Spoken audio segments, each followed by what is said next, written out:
Hey there, welcome back buddy. By end of this video, you can answer all of this question regarding the lead assignment rule in Salesforce. Before that, make sure you're watching my previous video where I have explained about the web to lead form as well as the lead auto response rule in Salesforce so that you'll be getting the complete context of this particular video. Let's get started. Before we are beginning with the lead assignment rule, I just want to clarify one thing. In the previous video, I have mentioned that default lead creator in the web to lead setup determines the lead owner which is created by a web to lead form, but actually I'm wrong in that particular place. So this value determines who is the created by value in the leads which is created by the web to lead form. So to demonstrate that, currently here it is Kirba Shankar, right, default lead creator. So let me just submit one web to lead form. For example, demo 3, I'm submitting it. And if I'm coming back to Salesforce and refreshing it over here, a lead has been created. Here I can see the owner is org from Mapage, but when I'm scrolling down, the created by is Kirba Shankar. So the usage of this particular value determines the created by and not the lead owner. Okay, Kirba. Now what determines this particular lead owner then? So that is where we have to configure it in the lead setting page. So search for lead setting in the setup, and here you'll be getting an option to configure the default lead owner. Now let's assume there are hundreds of leads flowing day to day in this particular business. And if the default owner is this particular user, what he will be doing? Of course, he can't cover all the leads at a time. And one option he has is that he can open up each and every lead. He can see the details and he can assign the lead owner to the suitable sales representative. But this process consumes so much of time and effort, right? So that's where we have a feature in Salesforce to automate the lead owner assignment process. Now, just to take up a scenario, I do have created a pick list field in the lead object, which is course interested in. So here you can see there is two value, one is admin and the development. And also for your information, there is two users in this particular instance named the sales rep admin specialist and sales rep dev specialist. So whenever the lead is flowing from web to lead with course interested in as admin, it should be assigned to the sales rep admin specialist. And if it is development, it should be assigned to the sales rep dev specialist. Okay, this is the requirement. Now, in order to create the lead assignment rule, navigate to the lead assignment rule in the setup and click on new, and let the rule name be lead assignment rule itself. And I'm making this rule as active and I'm saving it. So one consideration is that we can have only one active rule at a time. If I'm creating one another rule with this as active, right, the priorly created rule will become inactive. Okay. Now let me just make this as active. Now we have to configure the rule entries. Okay.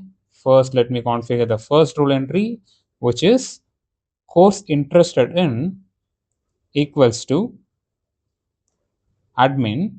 So if this particular criteria satisfies, the owner should be either, so please note here that either it can be user or else the queue as well. Okay.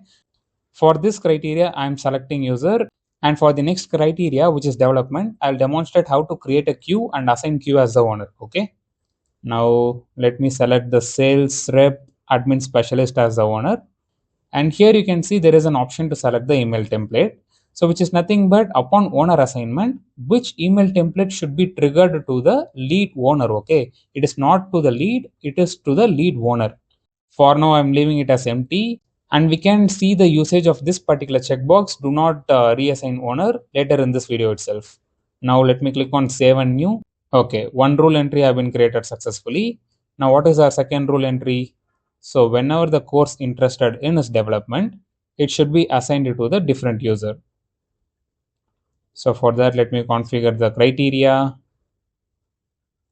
And instead of user, now let me demonstrate how to create the queue and assign it to a queue so that you'll be having the understanding of both the variations. So search for queue in the setup and you can create a new queue. For example, dev specialist sales reps, and here you have to select your lead object, and here you can select your queue members. Okay, for now I'm just selecting one user, but you can select multiple users as per your requirement. For now I'm selecting only one user. Okay, now going back to the lead assignment rule, so here instead of user, let me select the queue. and the queue is dev specialist sales rep, which we just created now, and I'm saving it. Now that we have created the rule successfully, it's time to test it out. So here I do have my web to lead form. Let's say demo 4 is the lead name, and I'm selecting admin as a course interested in option. Let me submit it. Going back to the Salesforce, and let's test whether the owner has been assigned successfully. And here is our lead demo 4. And here you can see the owner is sales rep admin specialist. Awesome. Now let me test it for the development as well. Quickly, let me submit one another lead with course interested in as development. Now going back to Salesforce, here I can see demo file lead, and the owner here is dev specialist sales rep queue, which we just created. Awesome. Now one question for you. Will this lead assignment rule only get triggers when the lead is submitted via web to lead form, or it also fires whenever the lead is created manually? Let's check them. So when I'm creating a new lead, so here at last I'll be seeing an option, assign using active assignment rule. So only when this particular checkbox is checked, then only our lead assignment rule will be triggered. Okay. So just to demonstrate that, let me submit one lead. So here I am selecting admin as the course interested in. Without enabling this checkbox, I am saving this lead. And here you can see the lead owner is myself because I'm the one who created the lead, right? So the lead owner is myself.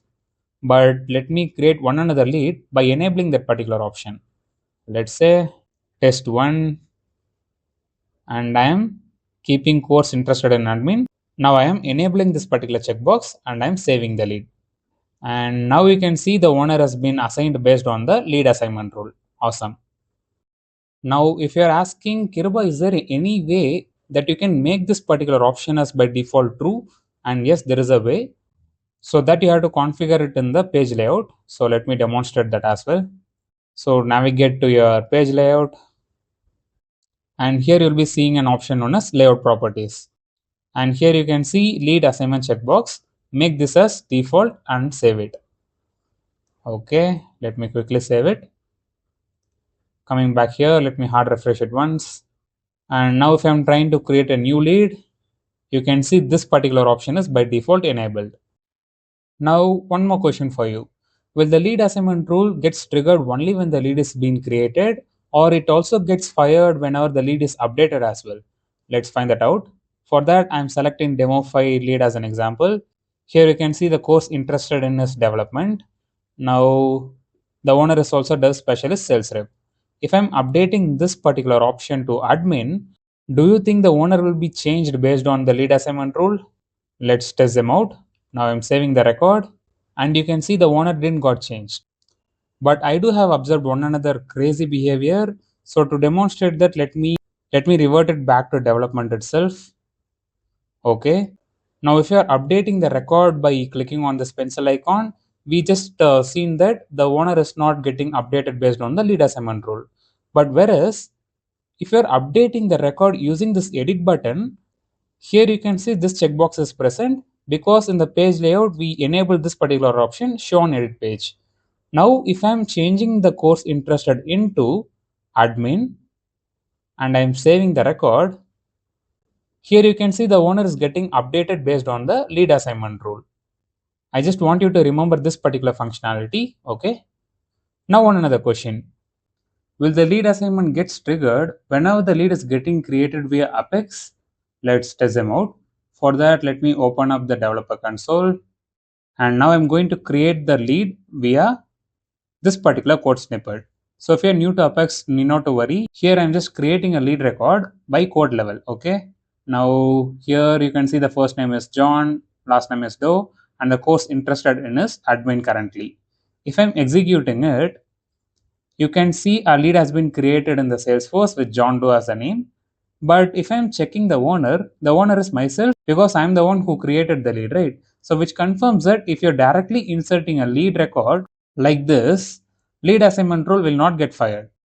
Now instead, if you want lead assignment rule to be fired, you have to explicitly mention this part of code, okay? I'll be leaving this code snippet in the description for you to refer, okay? Now let me change the first name like dummy for our understanding, dummy1, and I'm keeping course interested in as admin and I'm executing it.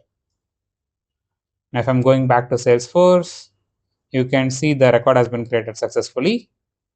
And also you can see the owner has been assigned based on the lead assignment rule. Awesome. Now finally in the lead assignment rule, when you're trying to create a new rule entry, you'll be seeing this option.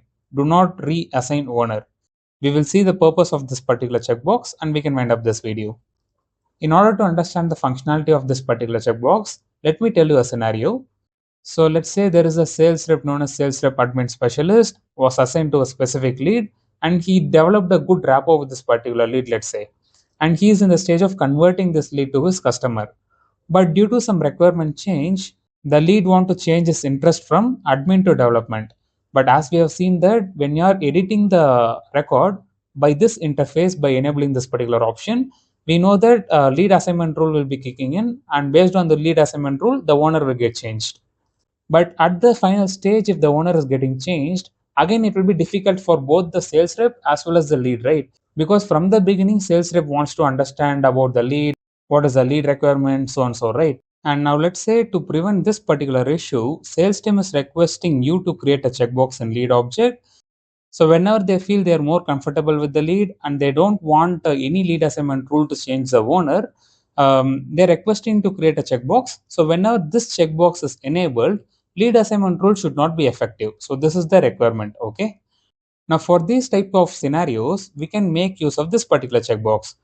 So in order to demonstrate, let me create one rule entry. For example, sort order is 3. And here, let me search for the checkbox. Yeah, don't let assignment rule change the owner as the checkbox, which I created.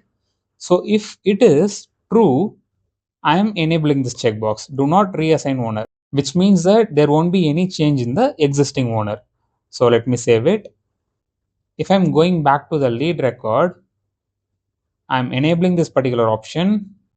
Now let me try to update the course interested in. So currently you can see the owner is sales rep admin specialist. So let me update it to development and I'm saving the record. Oops, still you can see the owner is getting changed. I hope you would have guessed it because of the sort order. So as Salesforce will be evaluating the rule entries based on the sort order, in our scenario, the first condition would have not been satisfied, but the second condition would have been satisfied because the course interested in is equals to development, right? So Salesforce will be executing this and it will not be checking after that. So we have to make sure for this type of scenarios, the sort order is in the beginning. So let me just give it as 1 itself and I'm giving this as 3. Okay. Now let me reorder it. Awesome. Let me go back to the lead. Now you can see the course interested is in development. Let me change it to admin and we can check how it is working. Let me edit. I'm changing it to admin and I'm saving the record. Now still you can see the owner is in the dev specialist sales rep only. And now I hope you would have gotten thorough understanding what is the use of this particular checkbox. Do not reassign owner in the lead assignment rule. Now finally in the lead setting, if none of your lead assignment rule got satisfied, whatever the owner which is configured over here in the lead setting will be the default owner of that particular lead. You can either assign a user or else you can assign the queue as well. And the use of this particular checkbox is that the lead owner will be notified once the lead has been assigned to this default owner. So just to demonstrate that, let me create one lead which doesn't satisfy any of these rule entries in the lead assignment rule. So for example, demo 6, and I'm not selecting any of the course interested in. So just to bypass all of these rule entries and I'm saving it. And here you can see the owner is sales rep admin specialist, which is configured over here in the lead setting. And here you can see this is the email of this particular sales rep admin specialist. And if I'm seeing the job mail, I received an email notification stating that a lead has been assigned to you. So that's the purpose of this particular checkbox, notify default lead owner. Now that I believe you would have gotten clear understanding on the topic lead assignment rules. And yes, that's it for this video. See you next video. Thank you. Bye bye.